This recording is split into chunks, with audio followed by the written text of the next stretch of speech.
Hello everyone, তোমরা সবাই কেমন আছো? আশা করি ভালো আছো। আমিও খুব ভালো আছি। অনেক দিন পর তোমাদের সামনে একটা বড় ব্লগ নিয়ে হাজির হয়েছি।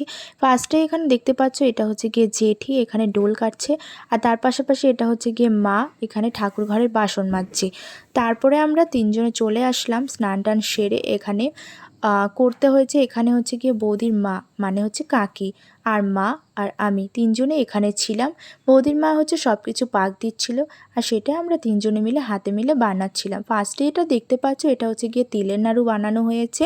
তারপরে তিলের নাড়ু বানানো হয়েছে, তোমরা জানোই যে আর আমার দিদি মানে আমার দাদার মেয়ে হয়েছে, তো অসুখ চলছিল সেই সময় আমাদের পুজোটা হয়নি, যার জন্য কার্তিক মাসে করতে হয়েছে।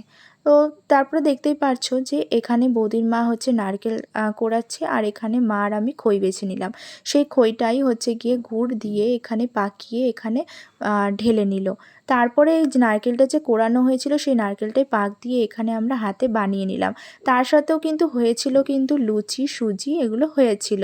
আর কালকে রাতে কিন্তু কিছুটা করে নেওয়া হয়েছিল মোয়া ঘরের জন্য। আর এখানে দেখো আমরা স্নান টান তো সেরে এখানে ঠাকুর ঘরে চলে এসেছি, দিদি আমি আর আমার মা আর এখানে বৌদির মা, মানে আমরা সবাই মিলে একসাথে করেছি। এখানে দেখো আমি কিছুটা কিন্তু ঠাকুর ঘরে এসে ফল কিছুটা কেটে নিলাম, সাথে দিদিও ছিল।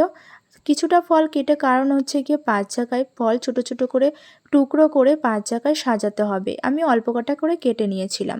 তারপরে এখানে সব সাজিয়ে কিছুটা সাজিয়ে কমপ্লিট করে তারপরে আমি আলপনা দিতে বসে পড়লাম। আলপনা তো আমি তেমন পারি না, যেমনটা পেরেছি ঘটের এখানে বসাতে হবে সেটুকুই করেছি। তারপরে করার পরে আমি শাড়ি পরতে চলে গেলাম। তো আমি মায়ের শাড়ি পরেছি, আর এখানে আমি হালকা করে লিপস্টিক আর হচ্ছে গিয়ে টিপ আর একটা কানের পরে নিয়েছি। কেমন লাগছে অবশ্যই কমেন্ট করে জানিও। তো সাজতে সাজতে কিন্তু ঠাকুরমশাই চলে এসেছে, ঠিক প্রায় 6টার দিকে চলে এসেছে। এসেই কিন্তু মন্ত্র পড়া স্টার্ট করে দিয়েছে, যেহেতু আমাদের গোছানো কমপ্লিট হয়ে গেছে। মন্ত্র পড়তে পড়তে কিন্তু পুজোটাও হয়ে গেল, আর আমাদের অঞ্জলিও কিন্তু শেষ হয়ে গেল। তারপরে কিন্তু যজ্ঞ স্টার্ট হয়ে গেছে। যজ্ঞর সামনে নাকি ঘোমটা দিয়ে বসে থাকতে হবে, এর জন্য ঘোমটা দিয়ে বসেছিলাম। এখানে তো যজ্ঞ কমপ্লিট হওয়ার পরে আমরা ফোঁটা পড়ে তারপরে বাড়িতে খিচুড়ি রান্না হয়েছিল, এটা বৌদির মা রান্না করেছিল। সেই খিচুড়ি আর প্রসাদ আমরা খেয়ে নিলাম। তো কেমন হয়েছে ভিডিও অবশ্যই কমেন্ট করে জানিও।